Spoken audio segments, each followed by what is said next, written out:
11वां अध्याय। बानासुर और दैत्य प्रलंब का वध। ब्रह्मा जी बोले, नारद, जब तारकासुर कुमार कार्तिकेय के द्वारा मारा गया तब ये देखकर सभी देवताओं, ऋषि मुनियों सहित जनसाधारण में प्रसन्नता की लहर दौड़ गई। सभी खुश थे। सभी देवताओं ने मिलकर भक्तिभाव से कार्तिकेय की स्तुति की। तभी क्रौंच नामक एक पर्वत दुखी होकर कार्तिकेय के पास आया। वह क्रौंच बानासुर नामक दैत्य द्वारा सताया गया था। वह कुमार के सामने हाथ जोड़कर खड़ा हो गया और भक्तिभाव से स्वामी कार्तिकेय की स्तुति करने लगा। तत्पश्चात बोला, हे प्रभो, बानासुर मुझे बहुत कष्ट दे रहा है, आप उससे मेरी रक्षा कीजिए। तब कार्तिकेय ने पर्वतराज क्रौंच की स्तुति से प्रसन्न होकर क्रौंच को सांत्वना दी। जब पर्वतराज क्रौंच शांत हो गए तब कुमार कार्तिकेय ने उन्हें उनके दुखों और कष्टों से छुटकारा दिलाने हेतु भगवान शिव का स्मरण करके वहीं से अपनी अद्भुत शक्ति का परिचय देते हुए एक अनोखी शक्ति छोड़ी। इस शक्ति का प्रयोग कुमार कार्तिकेय ने उस दुष्ट राक्षस बानासुर पर किया था। तब वह शक्ति दैत्यराज बानासुर को भस्म करके शीघ्र ही कार्तिकेय के पास वापस लौट आए। ये शक्ति जब उनके पास वापस पहुंच गई तब वे क्रौंच से बोले, हे पर्वतराज क्रौंच, अब आपको बानासुर नामक दैत्य से डरने की कोई आवश्यकता नहीं है। मैंने बानासुर को मारकर तुम्हारी इस परेशानी को सदा सदा के लिए हल कर दिया है। अतः अब तुम अपने भय को छोड़कर हमेशा के लिए निर्भय हो जाओ। अब तुम प्रसन्नतापूर्वक अपने घर की ओर प्रस्थान करो। के भय से मुक्ति का समाचार पाकर पर्वतराज क्रौंच बहुत प्रसन्न हुआ और उसने भक्तिभाव से कार्तिकेय की स्तुति की। तत्पश्चात वह उनसे विदा लेकर अपने गृह स्थान की ओर चल दिया। वहां पहुंचकर क्रौंच ने अपने स्वामी कार्तिकेय की प्रसन्नता के लिए भगवान शिव के 3 शिवलिंगों की स्थापना की। प्रतिज्ञेश्वर, कपालेश्वर और कुमारेश्वर नामक ये 3 शिवलिंग विश्वविख्यात हैं और लोगों की आस्था और भक्ति का जीता जागता उदाहरण हैं। ये शिवलिंग सिद्धिदायक हैं और 16 महान ज्योतिर्लिंगों में सम्मिलित हैं। पर्वतराज क्रौंच के अपने स्थान पर वापस लौट जाने के उपरांत देवताओं के गुरु बृहस्पति ने कुमार कार्तिकेय से कहा कि कुमार, देवताओं द्वारा आपको शिव पार्वती की आज्ञा से यहाँ महाबली तारकासुर का वध करने के लिए लाया गया था। इस अभीष्ट कार्य की पूर्ति हो चुकी है, अतः अब आपको कैलाश पर्वत पर लौट जाना चाहिए। गुरु बृहस्पति की बात अभी पूरी भी नहीं हुई थी कि तभी प्रलंबासुर नामक दैत्य ने बहुत उपद्रव मचाना शुरू कर दिया और लोगों को कष्ट देना आरंभ कर दिया। तब शेष जी के पुत्र कुमुद दुखी अवस्था में कुमार कार्तिकेय के पास आए। वहां आकर कुमुद ने कार्तिकेय की स्तुति की और कहा, हे प्रभु, मैं आपकी शरण में आया हूँ। हे गिरिजापुत्र, मुझे प्रलंबासुर की प्रताड़ना से मुक्ति दिलाए। तब कुमार कार्तिकेय ने प्रसन्नतापूर्वक कुमुद को प्रलंबासुर द्वारा दिए गए कष्टों से मुक्ति दिलाने हेतु अपनी शक्ति द्वारा उसका भी संहार कर दिया। उस प्रलंबासुर को उसके साथियों सहित मरा जानकर उसके शेष पुत्र कुमुद ने कार्तिकेय की बहुत स्तुति की और अपने निवास स्थान पाताल को चला गया। 12वां अध्याय। कार्तिकेय का कैलाश गमन। ब्रह्मा जी बोले, हे नारद, इस प्रकार जब कार्तिकेय द्वारा दैत्यराज बानासुर और प्रलंबासुर को भस्म कर दिया गया तब सभी देवताओं ने सहर्ष कुमार कार्तिकेय का स्तवन किया। देवता बोले, हे देव, हम राक्षसराज तारक का वध करने वाले आपको नमस्कार करते हैं। हे शंकर नंदन, हे गिरिजापुत्र, आपने बानासुर और प्रलंबासुर नामक राक्षसों को मारकर इस त्रिलोक के संकटों को दूर किया है। आपकी भक्ति पवित्र है तथा आपका स्वरूप विघ्नों का नाश कर अभय प्रदान करने वाला है। हम सब स्वच्छ मन से आपकी स्तुति करते हैं। आप हमारी इस स्तुति को स्वीकार करें। कुमार, हम आशा करते हैं कि आप इसी प्रकार सदैव हमारे कष्टों और संकटों को दूर करने में हमारी सहायता करेंगे। देवताओं द्वारा की गई इस अनन्य स्तुति को सुनकर कुमार कार्तिकेय का हृदय प्रसन्नता से खिल उठा। उन्होंने सभी देवताओं को सहर्ष उत्तम वरदान प्रदान किए तथा भविष्य में सदैव सहायता करने का उन्हें वचन दिया। पर्वतों द्वारा की गई स्तुति से प्रसन्न होकर कार्तिकेय बोले, हे भूधरो, आप सदा से उत्तम और श्रेष्ठ हैं। आज से आप सभी साधु संतों और तपस्या में लीन रहने वाले साधकों द्वारा पूजनीय होंगे। पर्वतों में श्रेष्ठ मेरे नाना हिमालय इन ज्ञानियों और तपस्वियों के लिए फलदाता सिद्ध होंगे। श्रीहरि विष्णु बोले, हे कुमार, महाबली तारक का वध करके आपने इस चराचर जगत को सुखी कर दिया है। अब आप अपना पुत्र होने का कर्तव्य भी निभाएं। अब आपको अपने माता पिता भगवान शिव और पार्वती की प्रसन्नता के लिए उनके पास कैलाश पर्वत पर जाना चाहिए। तत्पश्चात कुमार सभी देवताओं के साथ दिव्य विमान में बैठकर अपने माता पिता के पास कैलाश पर्वत की ओर चल दिए। वे सब आनंद ध्वनि करते हुए भगवान शिव के पास पहुंचे। विष्णु जी सहित सभी देवताओं ने त्रिलोकीनाथ भगवान शिव को प्रणाम करके उनकी स्तुति की। कुमार कार्तिकेय ने भी अपने माता पिता को सेवा भाव से प्रणाम किया। भगवान शिव ने प्रसन्नता से अपने पुत्र का मुंह चूम लिया और बहुत स्नेह किया। देवी पार्वती ने कुमार को अपनी गोद में बिठाकर खूब चूमा। ये देखकर सभी देवता आनंद में मगन होकर शिव पार्वती और कार्तिकेय की जय जयकार करने लगे। तत्पश्चात सभी देवताओं सहित श्रीहरि विष्णु और मैंने देवाधिदेव शिव जी से जाने की आज्ञा मांगी और अपने अपने लोक को चले गए। तब भगवान शिव अपनी प्राणप्रिया देवी पार्वती और पुत्र कार्तिकेय के साथ आनंदपूर्वक कैलाश पर निवास करने लगे। 13वां अध्याय। पार्वती द्वारा गणेश की उत्पत्ति। सूत जी कहते हैं, कुमार कार्तिकेय के उत्तम चरित्र को सुनकर नारद जी बहुत प्रसन्न हुए और प्रसन्नतापूर्वक ब्रह्मा जी से बोले, हे विधाता, आप ज्ञान के अथाह सागर हैं तथा करुणानिधान भगवान शिव के विषय में सब कुछ जानते हैं। आपने शिवपुत्र स्वामी कार्तिकेय के अमृतमय चरित्र को सुनाकर मुझ पर बड़ी कृपा की है।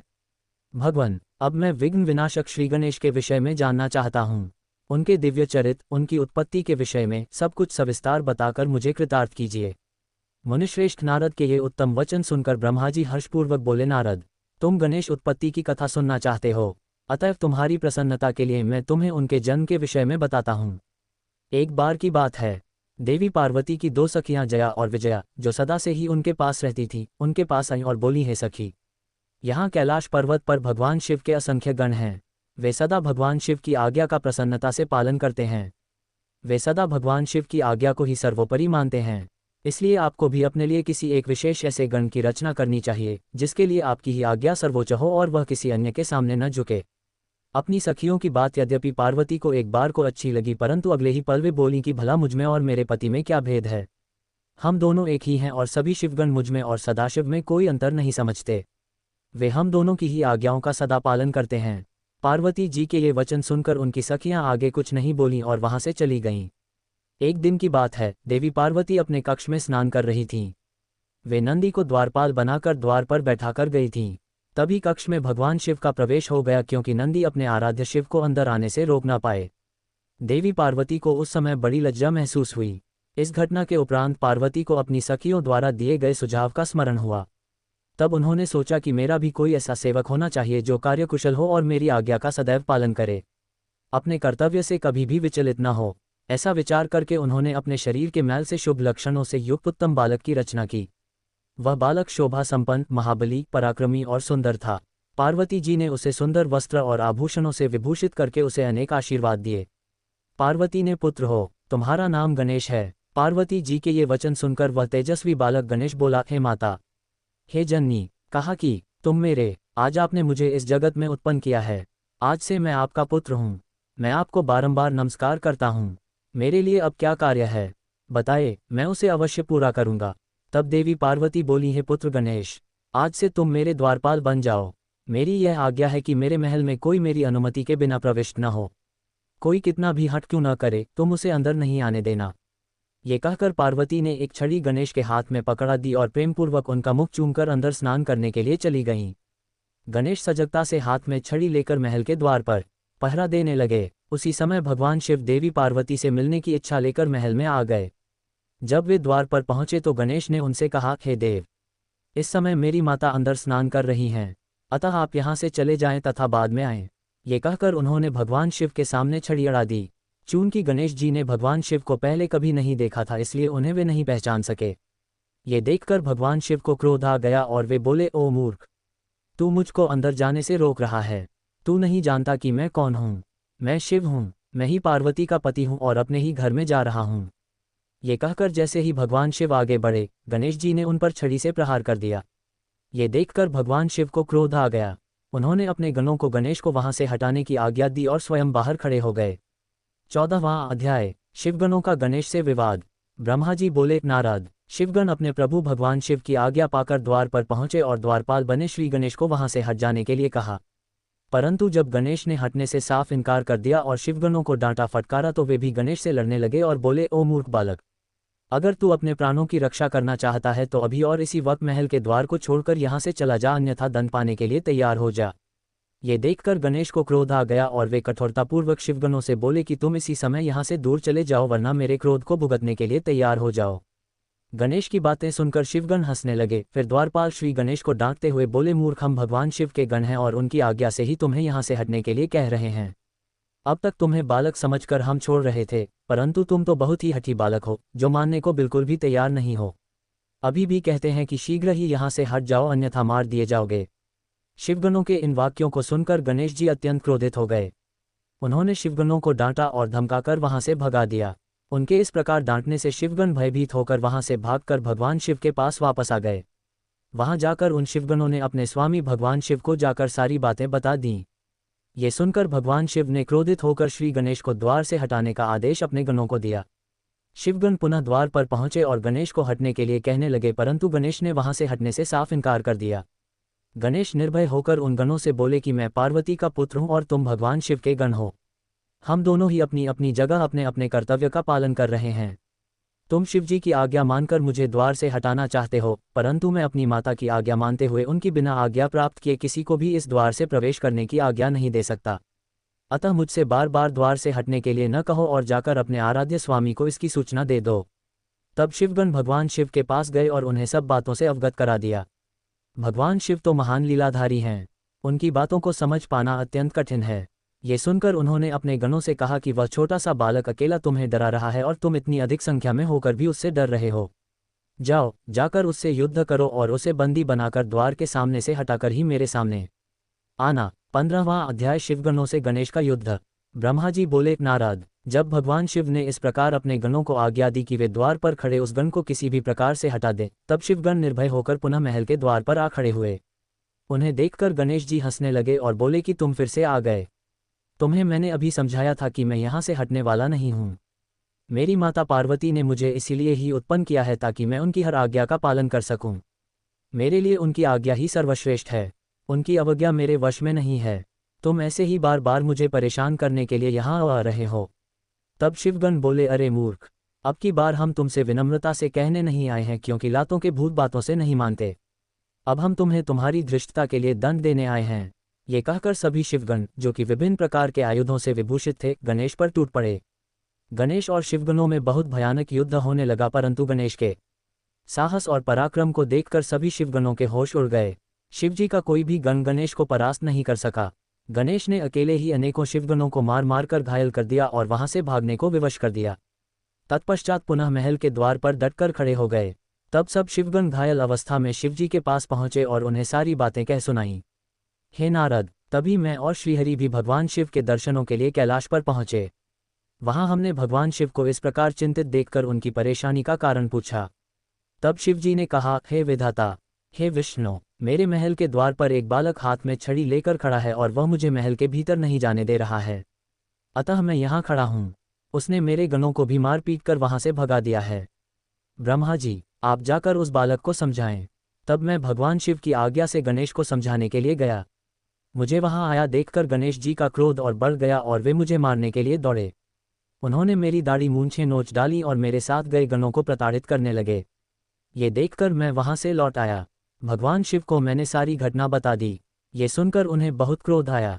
तब शिवजी ने इंद्र सहित सभी देवताओं, भूतों प्रेतों को गणेश जी को द्वार से हटाने के लिए भेजा, परंतु ये सब व्यर्थ हो गया। गणेश ने सबको मार पीट कर वहां से भगा दिया। उस छोटे से बालक ने देवताओं की विशाल सेना के छक्के छुड़ाकर रख दिए। जब इस बात की सूचना महादेव जी को मिली तो वे बहुत क्रोधित हुए और स्वयं ही गणेश को दंडित करने के लिए चल दिए। 16वां अध्याय, गणेश जी का शिरोच्छेदन। ब्रह्मा जी बोले, हे मुनिश्रेष्ठ नारद, इस प्रकार जब सभी शिवगण, देवता और भूत प्रेत उस बालक द्वारा परास्त हो गए तो स्वयं भगवान शिव उस बालक को दंड देने के लिए चल दिए। वहां गणेश ने अपनी माता के चरणों का स्मरण करके भगवान शिव से युद्ध करना आरंभ किया। एक छोटे से बालक को इस प्रकार निर्भयतापूर्वक युद्ध करते देखकर भगवान शिव आश्चर्यचकित रह गए। इतना वीर, पराक्रमी और साहसी बालक देखकर शिवजी को एक पल अच्छा लगा, परंतु तभी अगले पल उन्हें उस बालक की धृष्टता का स्मरण हो आया। उस बालक ने उनके प्रिय भक्तों और गणों सहित देवराज इंद्र व मुझे भी प्रताड़ित किया था। भगवान शिव क्रोध के वशीभूत होकर गणेश से युद्ध करने लगे। उन्होंने अपने हाथ में धनुष उठा लिया। भगवान शिव को इस प्रकार अपने निकट आते देखकर गणेश ने अपनी माता पार्वती का स्मरण करके भगवान शिव पर अपनी शक्ति से प्रहार कर दिया। गणेश के प्रहार से शिवजी के हाथ का धनुष टूटकर गिर गया। तब उन्होंने पिनाक उठा लिया, परंतु गणेश ने उसे भी गिरा दिया। ये देखकर शिवजी का क्रोध 7वें आसमान पर पहुंच गया। उन्होंने त्रिशूल उठा लिया। अब तो गणेश और त्रिलोकीनाथ भगवान शिव के बीच अत्यंत भयानक युद्ध छिड़ गया। भगवान शिव तो सर्वेश्वर हैं, सब देवताओं में श्रेष्ठ और लीलाधारी हैं। उनकी माया को समझ पाना हर किसी के वश की बात नहीं है। वे महान वीर और पराक्रमी हैं। उनकी शक्ति को ललकारना स्वयं अपनी मृत्यु को बुलावा देने जैसा है, परंतु गणेश भी यह न समझ सके। अपनी माता का आशीर्वाद पाकर गणेश ने अपने को अजेय जानकर पूरे पराक्रम से युद्ध किया। दोनों में भीषण युद्ध चलता रहा। सभी देवताओं और शिवगणों के साथ मैं भी उनका वह युद्ध विस्मित होकर देखता रहा। जब गणेश किसी भी तरह से अपने हट से पीछे हटने को तैयार न हुए तो भगवान शिव के क्रोध की सारी सीमाएं टूट गईं और उन्होंने अपने त्रिशूल श्री गणेश का सिर काट दिया। 17वां अध्याय, पार्वती का क्रोध एवं गणेश को जीवनदान। नारद जी बोले, हे ब्रह्मा जी, जब भगवान शिव ने क्रोधित होकर देवी पार्वती के प्रिय पुत्र गणेश का सिर काट दिया तब फिर क्या हुआ? जब देवी पार्वती को गणेश की मृत्यु की सूचना मिली तो उन्होंने क्या किया? भगवान, मुझ पर कृपा कर मुझे आगे के वृतांत के बारे में बताइए। नारद जी के इस प्रकार प्रश्न करने पर ब्रह्मा जी मुस्कुराए और बोले, नारद, जैसे ही भगवान शिव ने क्रोधवश उस बालक का सिर काटकर उसे मौत के घाट उतारा, वैसे ही वहां खड़े सभी शिवगणों की प्रसन्नता देखते ही बनती थी। उन सभी ने खुश होकर गाजे बाजे बजाए और वहां बहुत बड़ा उत्सव होने लगा। सब मस्त होकर नाचने लगे। भगवान शिव की चारों ओर जय जयकार होने लगी। दूसरी ओर जब पार्वती स्नान कर चुकी तो उन्होंने अपनी सखी को बाहर भेजा कि वह गणेश को अंदर बुला ले, और जब वह बाहर गई तो उसने वहां का जो हाल देखा उसे देखकर भयभीत हो गई। गणेश का सिर कटा हुआ अलग पड़ा था और धड़ अलग। सब देवता और शिवगण प्रसन्न होकर नृत्य कर रहे थे। ये दृश्य देखकर पार्वती की वह सखी भागी भागी भीतर गई और जाकर पार्वती को इन सब बातों से अवगत कराया। अपने पुत्र गणेश की मृत्यु का समाचार पाते ही देवी पार्वती अत्यंत क्रोधित हो गईं। उन्होंने रोना आरंभ कर दिया। रोते बिलखते वे कहती, हाय मैं क्या करूं, कहाँ जाऊं, मैं तो अपने पुत्र की रक्षा भी न कर सकी। सब देवताओं और शिवगणों ने मिलकर मेरे प्यारे पुत्र को मौत के घाट उतार दिया। अब मैं भी अपने पुत्र का संहार करने वालों का विनाश करके रहूंगी। मैं प्रलय मचा दूंगी। ये कहकर उन्होंने 100,000 शक्तियों की रचना कर दी और देखते ही देखते वहां मां जगदम्बा की विशाल सेना इकट्ठी हो गई। वे शक्तियां प्रकट होते ही हाथ जोड़कर पार्वती को प्रणाम करते हुए बोली, हे माता, हे देवी, हम सबको इस प्रकार प्रकट करने का क्या कारण है? हमें आज्ञा दीजिए कि हम क्या करें। तब क्रोध से तमतमाती देवी पार्वती बोली, तुम सब जाकर मेरे पुत्र का वध करने वालों का नाश कर दो। तुम देवसेना में प्रलय मचा दो। आज्ञा पाते ही देवी पार्वती की वह शक्तिशाली सेना वहां से चली गई। बाहर जाकर उसने देवताओं और शिवगणों पर आक्रमण कर दिया। वे क्रोधित देवियां किन्हीं देवताओं को पकड़ पकड़कर अपने मुंह में डाल लेती तो किसी पर अस्त्र शस्त्रों का प्रहार करती। इस प्रकार उन्होंने वहां बहुत आतंक मचाया। वहां चारों ओर त्राही त्राही मच गई। लोग अपनी जान बचाने के लिए जहां तहां भागने लगे। यह नज़ारा देखकर भगवान शिव, मैं और श्रीहरि विष्णु बहुत चिंतित हुए। हमने सोचा कि अगर इन दैवीय शक्तियों को न रोका गया तो पल भर में ही देवताओं की समाप्ति हो जाएगी, इस धरा पर प्रलय आ जाएगी। सब सोचने लगे कि इस विनाशलीला को कैसे रोका जा सकता है। नारद, उसी समय तुम आकर कहने लगे कि इस संहार को देवी पार्वती ही रोक सकती हैं। इसके लिए आवश्यक है कि उनकी स्तुति करके उन्हें प्रसन्न किया जाए और किसी भी तरह उनके क्रोध को शांत किया जाए। सभी देवताओं को तुम्हारा यह विचार बहुत पसंद आया, परंतु देवी पार्वती के गुस्से से सभी घबरा रहे थे। उनके सामने जाने का साहस किसी में भी नहीं था। सब ने तुम्हें आगे कर दिया। हम सब महल के भीतर पार्वती के पास गए। सब देवता मिलकर देवी की स्तुति करने लगे और बोले, हे जगदम्बे, हे चंडिके, हम सब आपको प्रणाम करते हैं। आप आदिशक्ति हैं, आप परम शक्तिशाली हैं, आपने ही इस जगत की रचना की है, आप ही प्रकृति हैं। आप प्रसन्न होने पर मनोवांछित फलों को देती हैं, जबकि क्रोधित होने पर सब कुछ छीन लेती हैं। हे देवी, हम सब अपने अपराध के लिए आपसे क्षमायाचना करते हैं। हम सब के अपराध को क्षमा कर दो और अपने क्रोध को शांत करो। हे महामाई, हम तुम्हारे चरणों में अपना शीश झुकाते हैं। हे माता, हम पर अपनी कृपा दृष्टि करो। हे परमेश्वरी, सब कुछ भूलकर प्रसन्न हो जाओ और भयानक रक्तपात को रोक दो। इस प्रकार देवताओं की स्तुति सुनकर देवी चुप रहीं। कुछ समय सोचकर बोली, हे देवताओं, वैसे तो तुम्हारा अपराध सर्वथा अक्षम्य है, फिर भी तुम्हारी क्षमा याचना को मैं सिर्फ एक शर्त पर स्वीकार कर सकती हूँ। यदि मेरा पुत्र गणेश पहले की भांति जीवित हो जाए तो मैं तुम सबको क्षमा कर दूंगी। ये सुनकर सब देवता चुप हो गए, क्योंकि यह तो असंभव कार्य था। फिर सभी देवता हाथ जोड़कर करुण अवस्था में भगवान शिव के सामने खड़े हो गए और बोले, भगवान, अब आप ही हमारी रक्षा कर सकते हैं। जिस प्रकार आपने गणेश का सिर काटकर उसे मारा है, उसी प्रकार अब उसे जीवित कर दीजिए। देवताओं को प्रार्थना सुनकर भगवान शिव बोले कि देवताओं, तुम परेशान मत हो, मैं वही कार्य करूंगा जिससे तुम्हारा मंगल हो। भगवान शिव ने देवताओं को आदेश दिया कि उत्तर दिशा में जाएं और जो भी पहला प्राणी मिले उसका सिर काट कर ले आएं। तब उसका सिर हम गणेश के धड़ से जोड़कर उसे जीवित कर देंगे। देवता उत्तर दिशा की ओर चल दिए। वहां सर्वप्रथम उन्हें एक दांत वाला हाथी मिला। वे उसका सिर काट कर ले आए। वहां महल के द्वार पर वापस आकर उन्होंने गणेश के धड़ को धो पोंछ कर साफ किया और उसकी पूजा की, तब उसमें हाथी का सिर लगा दिया। तत्पश्चात श्रीहरि विष्णु ने भगवान शिव के चरणों का ध्यान करते हुए मंत्रों से अभिमंत्रित जल गणेश के मृत शरीर पर छिड़का। जल के छींटे पड़ते ही भगवान शिव की कृपा से वह बालक ऐसे उठ खड़ा हुआ जैसे अभी अभी नींद से जागा हो। वह बालक अब हाथी का मुख लग जाने से गजमुखी हो गया था, परंतु फिर भी बहुत सुंदर और दिव्य लग रहा था। रक्तवर्ण का वह बालक अद्भुत शोभा से आलोकित हो रहा था। जब भगवान शिव की कृपा से पार्वती पुत्र गणेश जीवित हो गया तो सभी देवता और शिवगण अत्यंत प्रसन्न होकर नृत्य करने लगे। उनका सारा दुख पल भर में ही दूर हो गया। देवी पार्वती अपने प्रिय पुत्र गणेश को जीवित देखकर बहुत प्रसन्न हुई। उनका क्रोध भी शांत हो गया था। 18वां अध्याय गणेश गौरव। नारद जी बोले, हे विधाता, जब भगवान शिव की कृपा से पार्वती पुत्र गणेश पुनः जीवित हो गए तब वहाँ क्या हुआ? जीवित होकर उन्होंने क्या कहा? नारद जी का ये प्रश्न सुनकर ब्रह्मा जी बोले, हे नारद, जब श्रीहरि विष्णु ने हाथी का मस्तक गणेश के धड़ से जोड़कर उसे जीवित कर दिया तब ये देखकर देवी पार्वती बहुत प्रसन्न हुई। उन्होंने गणेश को बाहों में भरकर गले से लगा लिया और उसे चूमने लगीं। फिर उन्होंने गणेश को सुंदर व मनोहर वस्त्रों एवं रत्नजड़ित आभूषणों से सजाया।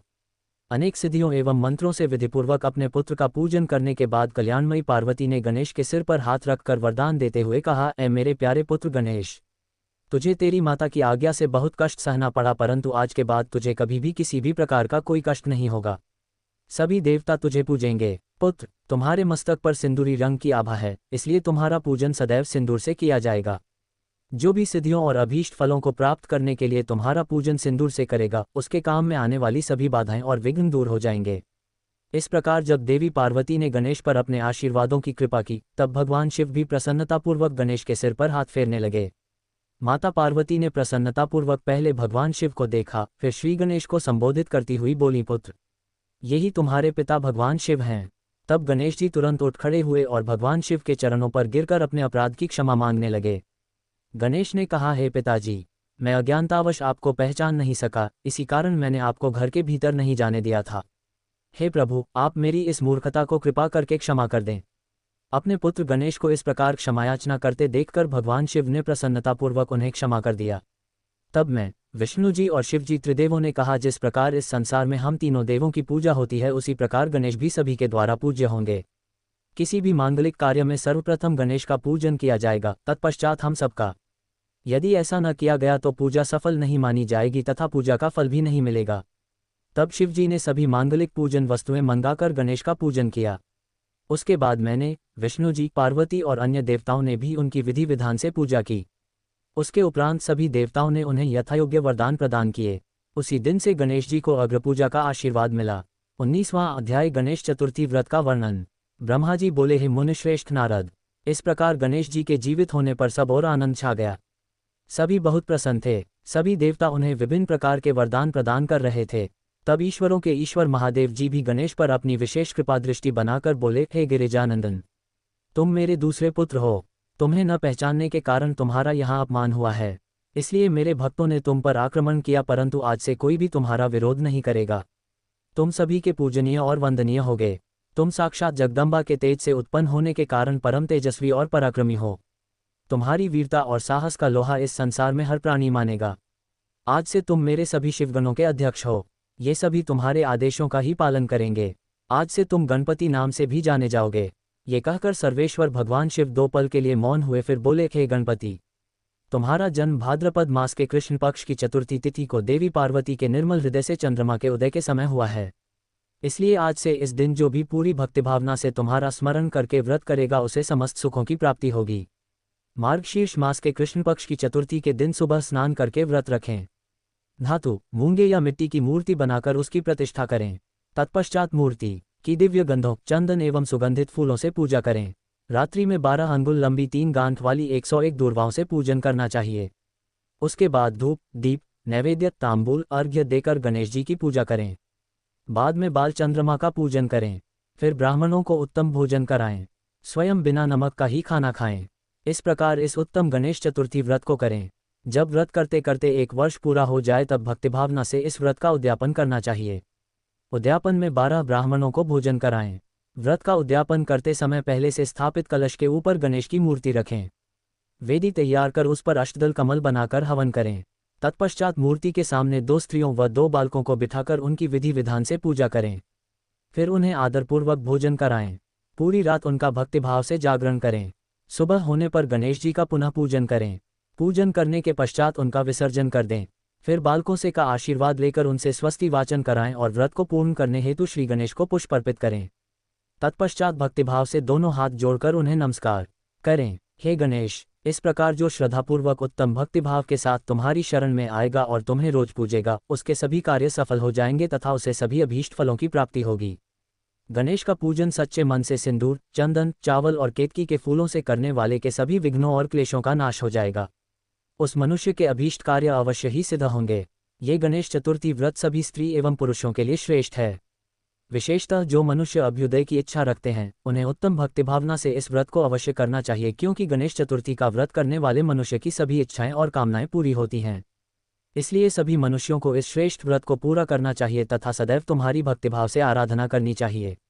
इस प्रकार त्रिलोकीनाथ भगवान शिव ने अपने पुत्र गणेश को सभी मनुष्यों तथा देवताओं द्वारा पूजित होने का उत्तम आशीर्वाद प्रदान किया। सभी देवता और ऋषि मुनि भगवान शिव के वचन सुनकर बहुत प्रसन्न हुए। उनके आनंद की कोई सीमा न रही। वे सभी भक्ति रस में डूबकर शिव पार्वती पुत्र गणपति की आराधना करने लगे। ये देखकर देवी पार्वती की खुशी की कोई सीमा न रही। वे देवताओं को अपने पुत्र गणेश का पूजन करते देख मन ही मन भगवान शिव के चरणों का ध्यान करते हुए उनका धन्यवाद करने लगीं। उनका सारा क्रोध पल भर में ही शांत हो गया था। उस समय सभी दिशाओं में सुमधुर दुंदुभियां बजने लगीं। अप्सराएं सहर्ष नृत्य करने लगीं। सुंदर मंगल गान होने लगे तथा श्री गणेश जी पर आकाश से फूलों की वर्षा होने लगी।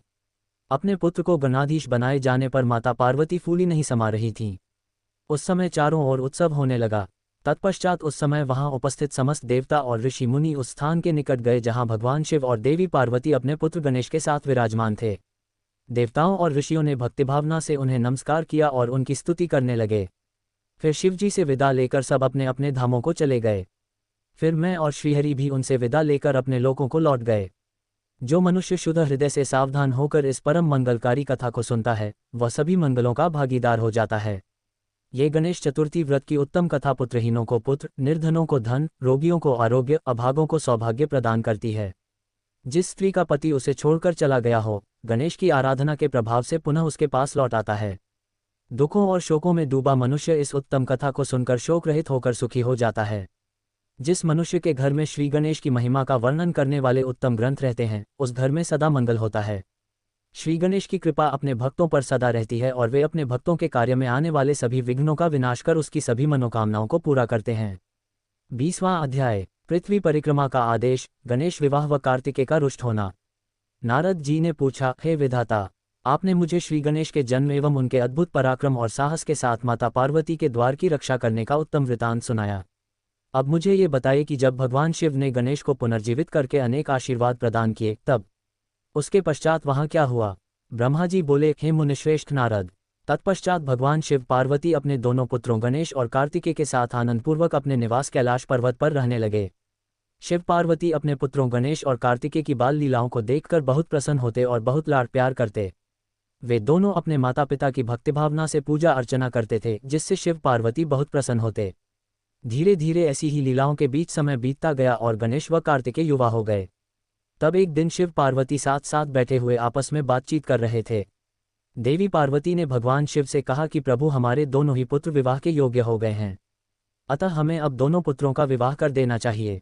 तब दोनों ये विचार करने लगे कि पहले गणेश का विवाह किया जाए या कार्तिकेय का। जब माता पिता ने अपनी इच्छा पुत्रों को बताई तो उनके मन में भी विवाह की इच्छा जाग उठी। दोनों पुत्र विवाह के लिए सहर्ष तैयार हो गए। तब भगवान शिव अपने पुत्रों से बोले, हे पुत्रों, तुम दोनों ही हमारे लिए प्रिय हो, परंतु हम इस असमंजस में हैं कि तुम दोनों में से पहले किसका विवाह किया जाए। इसलिए हमने एक युक्ति निकाली है। तुम दोनों में से जो भी पृथ्वी की परिक्रमा करके पहले लौट आएगा उसका विवाह पहले किया जाएगा।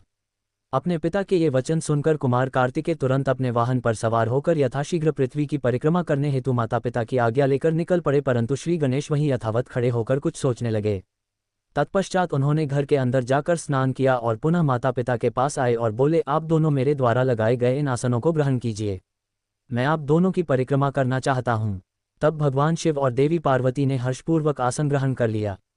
शिव पार्वती के आसन पर बैठ जाने के पश्चात गणेश ने उन्हें हाथ जोड़कर बारंबार प्रणाम किया और उनकी विधि विधान से पूजा अर्चना की।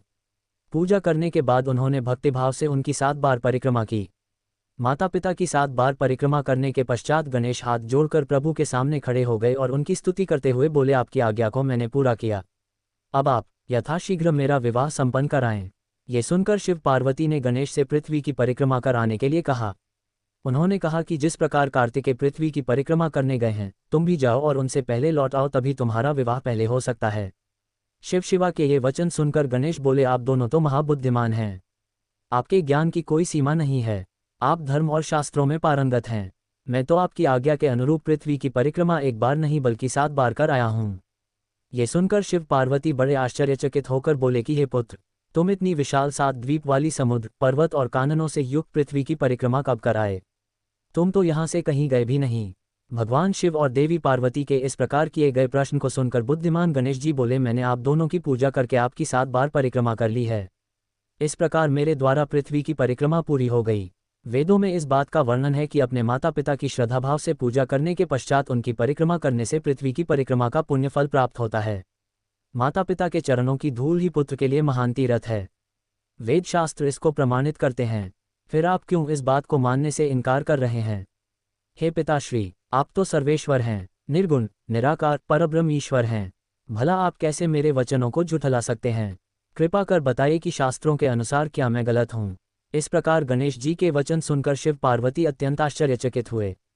अपने पुत्र गणेश को वेदों और शास्त्रों का ज्ञाता जानकर उनकी प्रसन्नता की कोई सीमा न रही। तब मुस्कुराते हुए भगवान शिव पार्वती बोले, हे प्रिय पुत्र, तुम बलवान और साहसी होने के साथ साथ परम बुद्धिमान भी हो। ये सत्य है कि जिसके पास बुद्धिबल है वही बलशाली भी है। बिना बुद्धि के बल का प्रयोग भी संभव नहीं होता। बुद्धिहीन मनुष्य संकट में फंस जाने पर बलशाली होने के बावजूद भी मुक्त नहीं हो पाता। वेद शास्त्र और पुराण यही बताते हैं कि माँ बाप का स्थान सबसे ऊपर होता है। उनके चरणों में ही स्वर्ग है। अपने माता पिता की आज्ञा का पालन करना ही पुत्र का एकमात्र धर्म है। उनकी परिक्रमा पृथ्वी की परिक्रमा से भी बढ़कर है। अतः तुम्हारी बात सर्वथा सत्य है। तुमने कार्तिकेय से पहले ही पृथ्वी की परिक्रमा पूर्ण कर ली है। अतः हमें तुम्हारा विवाह सबसे पहले और शीघ्र ही करना है। जब भगवान शिव और पार्वती ने गणेश की बात का समर्थन कर उसे स्वीकार कर लिया तब गिरिजानंदन प्रसन्न हो गए और अपने माता पिता को प्रणाम करके वहां से चले गए। महादेव जी अपनी प्रिया पार्वती जी के साथ बैठकर इस चिंता में डूब गए कि हम विवाह के लिए वधू की खोज कहाँ करें। जब वे इस प्रकार विचार कर रहे थे तभी प्रजापति विश्वरूप कैलाश पर्वत पर पधारे और उन्होंने भक्तिभाव से शिवा को नमस्कार कर उनकी स्तुति की। जब महादेव जी ने उनसे कैलाश आगमन का कारण जानना चाहा तब प्रसन्न हृदय से विश्वरूप जी ने कहा, हे भगवान, मैं आपके पास अपनी 2 पुत्रियों सिद्धि और बुद्धि के विवाह का प्रस्ताव लेकर आया हूँ। प्रभु, सिद्धि और बुद्धि सुंदर और सर्वगुण संपन्न हैं। मैं उनका विवाह आपके पुत्र से करना चाहता हूँ। प्रजापति विश्वरूप के वचन सुनकर भगवान शिव और देवी पार्वती बहुत हर्षित हुए और उन्होंने उनका विवाह प्रस्ताव स्वीकार कर लिया। भगवान शिवा ने अपने प्रिय पुत्र गणेश का शुभ विवाह सिद्धि बुद्धि के साथ आनंदपूर्वक संपन्न कराया। इस शुभ अवसर पर सब देवता हर्षपूर्वक सम्मिलित हुए। उन्होंने गणेश को सपत्नीक ढेरों आशीर्वाद और शुभाशीष प्रदान किए और अपने अपने स्थान पर लौट गए। तत्पश्चात श्री गणेश अपनी दोनों पत्नियों के साथ आनंदपूर्वक विहार करने लगे। काफी समय व्यतीत हो जाने के पश्चात उनके 2 पुत्र उत्पन्न हुए। सिद्धि से उत्पन्न पुत्र का नाम शुभ तथा बुद्धि से प्राप्त पुत्र का नाम लाभ रखा गया। इस प्रकार श्री गणेश अपनी दोनों पत्नियों और पुत्रों के साथ आनंदपूर्वक रहने लगे। जब श्री गणेश को सुखपूर्वक अपना जीवन व्यतीत करते हुए काफी समय बीत गया तब कुमार कार्तिकेय पृथ्वी की परिक्रमा पूरी करके लौट आए। वे घर पहुंचने ही वाले थे कि रास्ते ही उनकी भेंट नारद तुमसे हो गई। तब तुमने कार्तिकेय से कहा कि तुम्हारे माता पिता ने तुमसे सौतेला व्यवहार किया है। तुम्हें पृथ्वी की परिक्रमा पर भेजकर तुम्हारे भाई गणेश का 2 सुंदर कन्याओं से विवाह कर दिया है।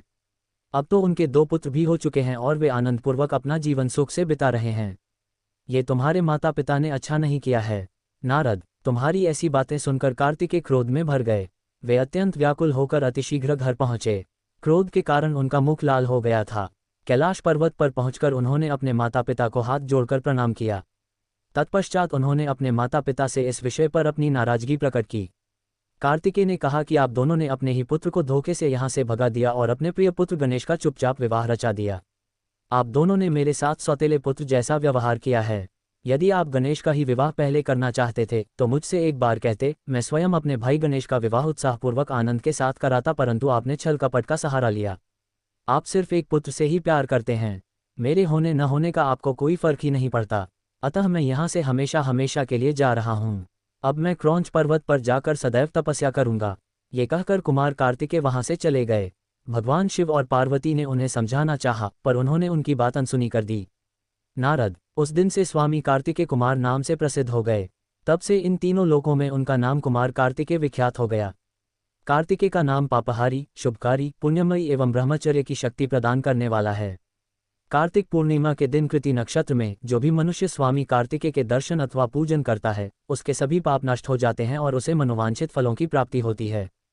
सभी देवता और ऋषिगण भी इस दिन कार्तिकेय के दर्शनों को जाते हैं। उधर कुमार कार्तिकेय के इस प्रकार नाराज होकर चले जाने के कारण उनकी माता पार्वती बहुत दुखी थीं। वे शिवजी को साथ लेकर क्रौंच पर्वत पर गईं। उन्हें देखकर कार्तिकेय पहले ही वहां से चले गए। तब भगवान शिव उस उत्तम स्थान पर, जहां उनके पुत्र कार्तिकेय ने तप किया था, मल्लिकार्जुन नामक ज्योतिर्लिंग के रूप में स्थापित हो गए और आज भी देवी पार्वती के साथ विराजमान हैं। उस दिन से शिव शिवा दोनों अपने पुत्र कार्तिकेय को ढूंढने के लिए अमावस्या को शिव और पूर्णिमा के दिन पार्वती जी क्रौंच पर्वत पर जाते हैं। नारद, मैंने तुम्हें समस्त पापों का नाश करने वाले श्री गणेश और कार्तिकेय के चरित्र को सुनाया है। जो भी मनुष्य भक्तिभाव से इसे पढ़ता, सुनता अथवा सुनाता है, उसके सभी मनोरथ पूर्ण होते हैं। ये कथा पापनाशक, सुख देने वाली, मोक्ष दिलाने वाली एवं कल्याणकारी है। इसलिए निष्काम भक्तों को इसको अवश्य सुनना और पढ़ना चाहिए। श्री रुद्र संहिता कुमारखंड संपूर्ण।